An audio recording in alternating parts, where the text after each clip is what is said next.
honorable delegates, heads of state, leaders of nations, distinguished representatives of peoples great and small. I greet you not as a career diplomat, nor as a man bred for banquet halls and handshakes.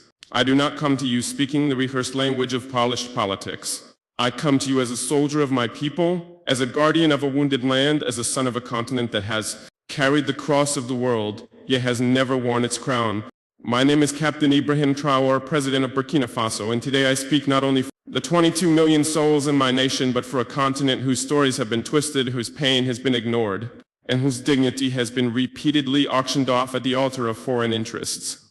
Africa is not Tobago. Africa is not a battlefield. Africa is not your experiment, your puppet, your warehouse of raw materials.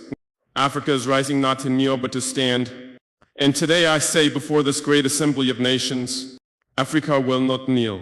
One on the false generosity of global politics. For decades you've sent us aid with one hand while extracting our lifeblood with the other. You build wells in our villages while your corporations drain our rivers. You donate vaccines yet patent the cures. You speak of climate action yet continue to fund the very forces that burn our forests and dry our lakes. What kind of generosity is this? The kind that feeds the mouth but silences the voice. The kind that keeps a man alive just enough to keep him dependent. We are not blind to this hypocrisy. Let me be clear, we are not ungrateful for sincere humanitarian assistance, but we reject a global order that disguises exploitation as partnership. We reject financial institutions that lend with one hand and steal sovereignty with the other. Africa no longer wants charity. We want justice. We want control over our own destinies. Too on the chains of colonialism and its modern descendants. Our wounds did not begin with us. They were inherited legacies of an empire-building madness that saw us not as humans, but chiefs, as cargo laborators.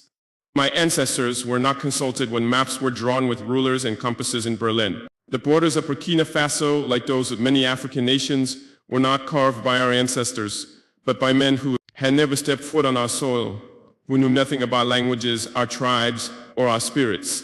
Today, colonialism has a new face. It wears suits, it hosts forums, it signs contracts in Geneva and Paris and Washington. But it still takes without consent, it still dictates instead of dialogues, it still silences instead of listening. If you want to talk about peace, then let's begin by unlearning the arrogance that peace is something only you can teach us. 3. On resource exploitation and the myth of development. They call us developing as if the theft of centuries did not set us back, as if the gold from our lands, the diamonds from our rivers, the oil beneath our feet did not build the very skyscrapers in which this assembly sits. Let us speak plainly. Burkina Faso is rich, Africa is rich. Rich in minerals and culture and wisdom and youth. But you have taught us to measure richness in GDP and export value. You call it development when a foreign company owns 90% of a gold mine on our land. You call it progress when your security forces guard cobalt mines but not our children's schools. That is not progress, that is piracy with legal documents. From now on we will define development on our own terms. Development that puts children in classrooms, not minerals on cargo ships. Development that respects the land, the people, and the soul of a nation. 4. On sovereignty and interference. Why is it that when an African nation makes independent choices, we are called unstable? Why is it that when we seek military cooperation outside the colonial sphere, we are labeled a threat? Burkina Faso has chosen to walk a path of sovereignty that is not a threat to peace. It is a declaration of adulthood. We are no longer under your guardianship. We are no longer your junior partners in diplomacy. We are a free people. If a nation chooses partners that respect it rather than exploit it, that is not rebellion. That is wisdom. Let it be known, no foreign power will dictate the alliances of Burkina Faso. We will build relations based on mutual respect, not historical guilt or present-day intimidation. 5. On terrorism and manufacture wars. You ask why there is violence in the Sahel. You ask why our youth take up arms. But you do not ask who benefits when our mines are guarded by private mercenaries, while our villages are left vulnerable. You do not ask how weapons arrive in deserts that produce no steel. You do not ask why peacekeeping never seems to end the war. The truth is, many of the so-called solutions to African security problems are merely business models. Endless conflict has become a market, and African suffering has become a subscription-based service. Burkina Faso has decided to break that cycle. We will fight terror, but not with dependency. We will secure our nation not with foreign dictates, but with national dignity. 6. On migration and human dignity. We do not want our youth drowning in the Mediterranean. We do not want our brightest minds fleeing the countries that once called us savages. We do not want remittances. We want reasons for our people to stay. Why do our youth flee? Not because we lack beauty, but because we are made to lack opportunity. Not because we hate our land, but because our land is treated as someone else's property. Migration is not a crisis, it is a symptom of wars we did not start, of loans we did not need, of a world order that tells our youth their only value lies outside their own homes. The solution is not border fences. The solution is justice. For 7. On Africa's place in the world.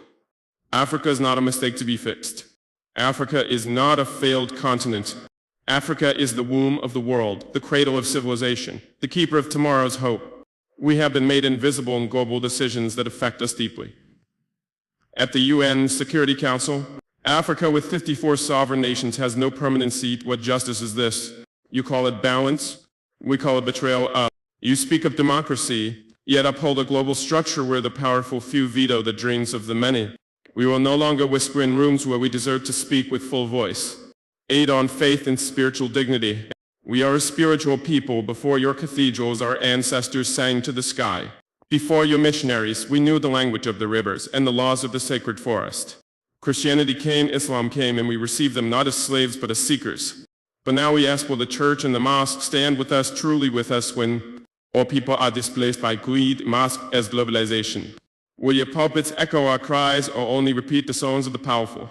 Faith, too, must be decolonized. It must walk with the poor, not the privileged. 9. On unity among African nations. This is not a speech from one country. This is the stirring of a continent. You see Mali, Niger, and Burkina Faso forming a new bond. You fear our unity. Why? Because it threatens the myth that Africa can only rise under your supervision. We are uniting not to wage war, but to wage dignity. To pool our courage, to share strength. To protect each other when the world turns its back. Pan-Africanism is not a dream. It is our lifeline. And we will build it stone by stone, heart by heart, with or without your approval. 10. To the youth of Africa. To the young boy selling oranges by the roadside. To the girl who walks 10 kilometers to attend school.